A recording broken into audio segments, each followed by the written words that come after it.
For memory chip manufacturers like Samsung, SK Hynix, and Micron, what kind of strategies should be mapped out to minimize the risk of potential market malaise?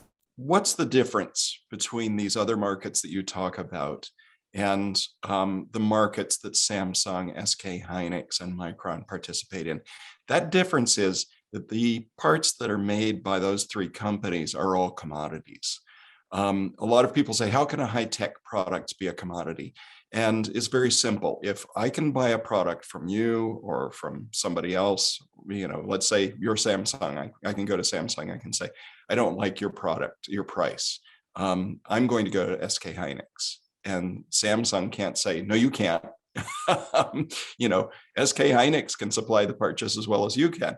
And if I don't like SK Hynix's price, then I can go to Micron. And so I've got all of these companies bidding against each other, basically on price. If there's an oversupply, if there's a shortage, then it goes the other way. And if buyer has not been very nice to Samsung during the last price negotiations, then the salesperson from Samsung is likely to come back and say, well, you weren't very nice to me.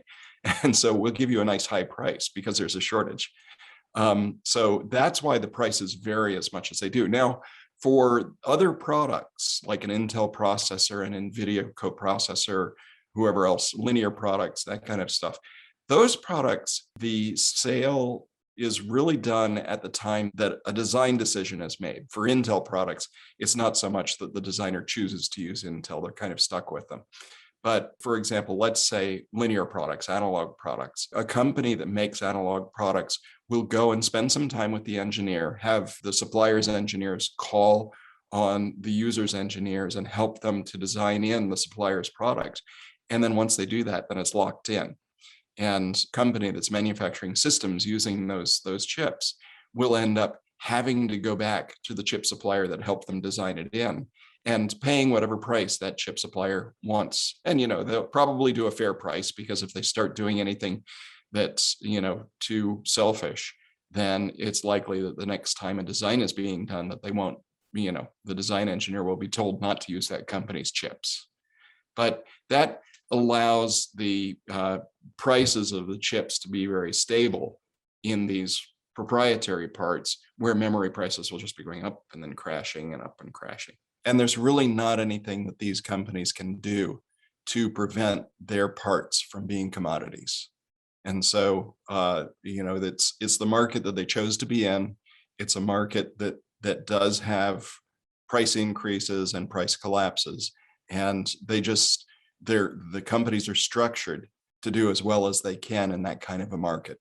But it's very hard to move from that market into a differentiated products market. And it's just as hard, Intel has shown us, to go from having highly differentiated and highly profitable products into being a participant in a commodity market like NAND flash. Micron announced earlier this year that it would halt the development of 3D XPoint and sell the Utah fab. Why do you think Micron's ambitious investment failed? 3D XPoint was a gamble. The Intel and Micron were planning for people who design computer systems and people who use computer systems to change the way that they used memory and storage in their systems. 3D XPoint, when I first heard of it, I said it really makes good sense to sell that in DRAM module, something that would look like memory, but it doesn't really make an awful lot of sense to sell that as an SSD. And Intel and Micron were planning to sell a lot of SSDs to reduce the costs of 3D XPoint. The SSDs never really gained popularity, and so the unit volume stayed low. And when unit volumes are low in chips, then the costs are really high. And so the cost of producing 3D XPoint was very high. Micron, in the last few quarters of its participation in the 3D XPoint business, was losing between $100 million and $150 million a quarter in its costs, simply for not using its share of the chips that were being built in the fab. Micron was supposed to get half of the chips, and Intel was supposed to get half of the chips. Intel didn't want Micron's half of the chips, and so Micron just didn't make the chips. And so because of that, they were paying for the costs of the fab without really getting anything out of it. And Micron knew how much Intel was shipping.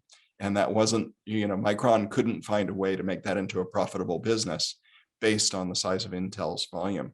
Meanwhile, I calculated the costs of 3D XPoint to Intel, and I estimated that in 2017 and 2018, Intel lost $2 billion a year on 3D XPoint. In 2019, that went down to $1.5 billion. And in 2020, it was probably about $1 billion, but Intel stopped reporting their 3D XPoint numbers. They folded it into a different division before the end of the year. So I don't have as good of an idea about what that value was. But still, Intel is losing a lot of money on this product. And Micron finally looked at that and said, we just don't see a way that we can make money in this business, and so we're dropping out.